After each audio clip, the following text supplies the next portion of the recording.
Hi class, welcome back. Now we are going to have another lesson on chapter 2, Unpacking the Self. So this will be the lesson 1, the physical and sexual self, part 3. So in our previous lesson, part 2, we were able to discuss the sexual self or the different mechanism and disorders and things for us to remember in involving in sex, and also those includes the sexual behavior and its phases. Now we are going to talk more about it in this lesson. Now let's go to the next page. All right. So, like what I've mentioned a while ago, we were able to discuss in our previous presentation the sexual behaviors and its phases.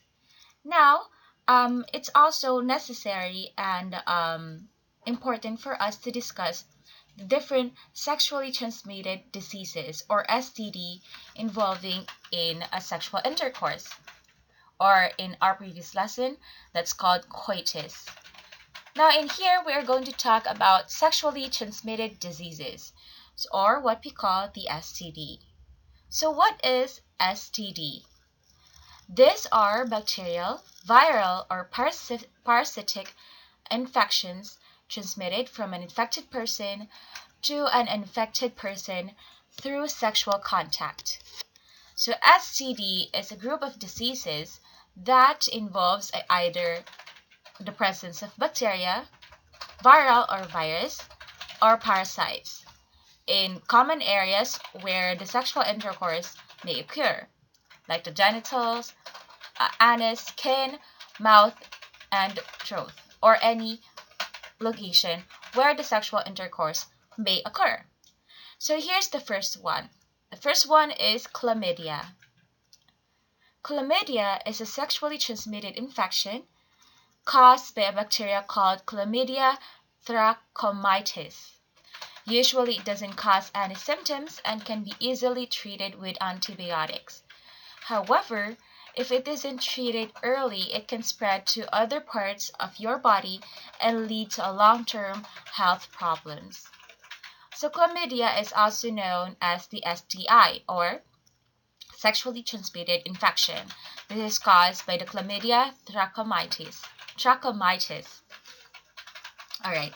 So chlamydia, one of the common when I am still watching medical series like ER and House MD, and also what other Grey's Anatomy, I was able to see that some examples there. So chlamydia is actually common to those who are very active in sex, okay, so regardless of their gender, female or male. So most of the time, the doctors in the series gives antibiotics as a prescription to treat chlamydia. All right, and also it is necessary to get diagnosed if ever there are signs and symptoms of chlamydia, and get it diagnosed so it can be treated as early as soon as possible, because if ever it will spread throughout the body, and it's gonna be dangerous to one's health. All right, the next one we have gonorrhea. Gonorrhea is an infection caused by a sexually transmitted bacterium that infects both males and females. Gonorrhea most often affects the urethra, rectum, or throat. In females, gonorrhea can also infect the cervix. Gonorrhea is most commonly spread during vaginal, oral, or anal sex. So gonorrhea is an infection caused by a bacteria. So usually it spreads to the urethra, or the ureterine tract, the rectum, which is the part of the anus, and the throat. So in females, most of the times it's in the cervix. All right, so that's between the connection, or the cervix is the part where the vagina and the uterus is connected. So most commonly it is spread during vaginal sex, the oral and the anal sex. Next, we have the syphilis. Syphilis is a bacterial infection usually spread by sexual contact. The disease starts as painless sore, typically on your genitals, rectum, or mouth.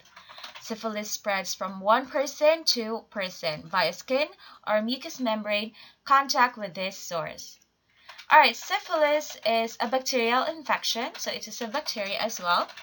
So it is seen as painless sore. So it's like um I'm it looks I'm not sure if it looks specifically like small boils or like for others I think it's like parang pigsa. I'm not sure what it's typically look like. But it's typically found in if someone who is infected with syphilis can be found the infection or the areas where the infection can be found in the genitals, rectum, or mouth. Sometimes kiss can spread syphilis. Okay, so if someone just simply kissed, syphilis can spread.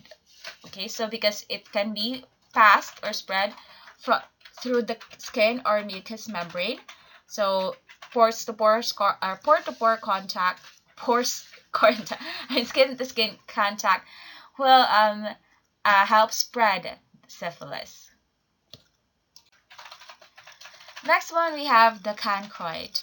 Chancroid is a bacterial infection that causes open sores on or around the genitals of men and women. It's a type of sexually transmitted disease, which means it's transmitted through sexual contact. So chancroid is a bacterial as well, a bacterial infection. This is an open sores, okay, and that can be found around the genitals of the man and the woman. So around the genitals of the man, which is the penis, and the woman, and which is the vagina. So this is only can spread again through sexual contact. Next, we have the human papillomavirus. Papillomavirus. Okay, human papillomavirus is a viral infection that passes between people through skin-to-skin contact. There are over 100 varieties of HPV, more than 40 of which are passed through sexual contact and can affect your genitals, mouth, or throat. Okay, so HPV or human papilloma virus is I think compared to syphilis and chlamydia, it is least common. It can be passed to skin only, but it is also considered as an STD as well. It can be affect the parts that where it can get affected is the genital, mouth, and also the throat. Next one, we have the herpes simplex virus, or in simple terms, it's called the herpes. The herpes simplex virus, also known as HSV, is an infection that causes herpes. Herpes can appear in various parts of the body, most commonly on the genitals or mouth. There are two types of the herpes simplex virus. So the herpes is caused by a virus called the herpes simplex virus. All right, so most commonly parts of where the herpes is found and where it can be spread is through the genitals and the mouth. So there are two types of the herpes simplex virus. So we have the first one, the HSV1, and then we have the HSV2. HSV1 is also known as the oral herpes, and HSV2 is also known as the genital herpes. HSV1 primarily causes oral herpes and is generally responsible for cold sores and fever blisters around the mouth and on the face.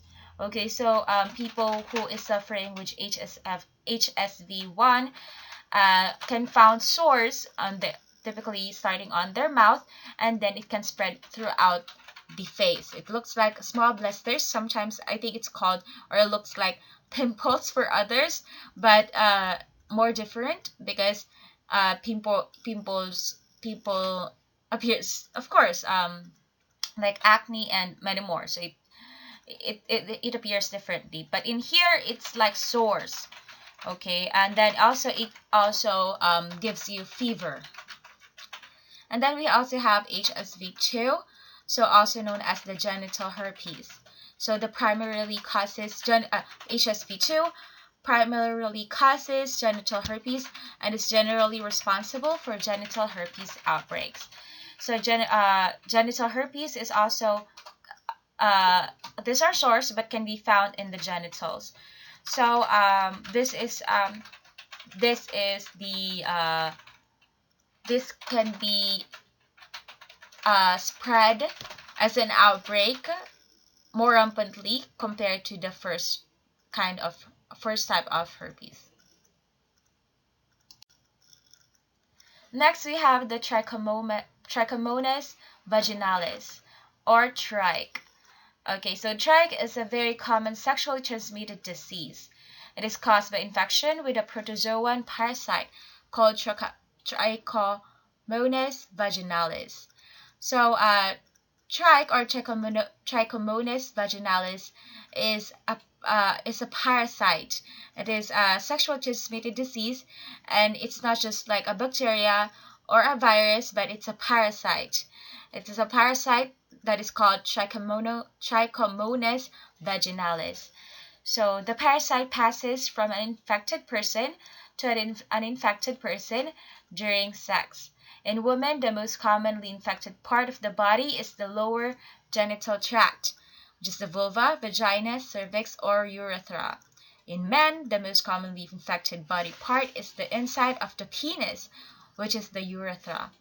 So, trich is a parasite that is a sexually transmitted disease that can be passed from an unhealthy individual, which is infected with it, and then spread to an infected person, which is a healthy individual, through, of course, during sex. So in women, the most common parts that can be infected by this one is the vulva, vagina, cervix, or urethra. And then for men, that's the urethra. Alright, so now we already discussed the different STDs, or the sexually transmitted diseases. Now let's talk about the natural and artificial methods of contraception. So what are the natural and artificial means for us to avoid STDs or unwanted pregnancies in the future? So let's talk about the natural and artificial methods. So when we say natural and artificial methods, these are the natural family planning methods that do not involve any chemical or foreign body.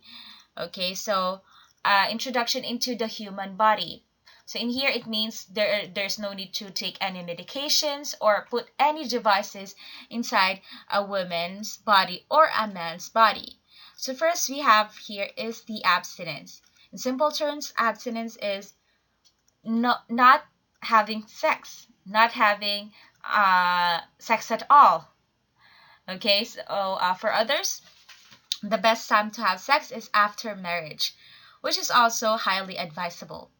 Alright, so for you to not contract any STDs or any related sexually transmitted diseases is, of course, to avoid having sex. The next one is we have the calendar method. So the calendar method is often used by women, okay? So here in our class, if some of you are tracking your menstrual cycle every month, so especially if you're using applications in your cell phones, there is a calendar tracker there where you can input your first day of your menstruation and then your last day of menstruation. And also, you can find there the day of your ovulation, wherein your ovaries will release an egg cell, and then also when will be the best the best time, or the time where someone can get pregnant and someone or an individual or a women cannot. All right. So So if someone is active in sex and doesn't want to use any contraceptive pills or devices, the best thing to do for a woman is to use the calendar method. Okay, again, it is highly advisable that one should only have sex after marriage.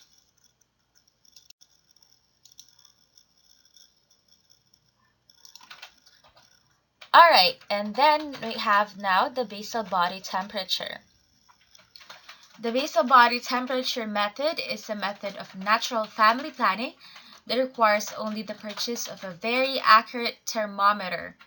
The method, which calls for tracking the woman's body temperature on a daily basis, helps to determine which days of the month she is fertile. Okay, so for ladies here in our class who already have their monthly period, I think most of you already have their monthly period. So if you will notice, there are days where you are in your ovulation days, your temperature is a bit higher than normal.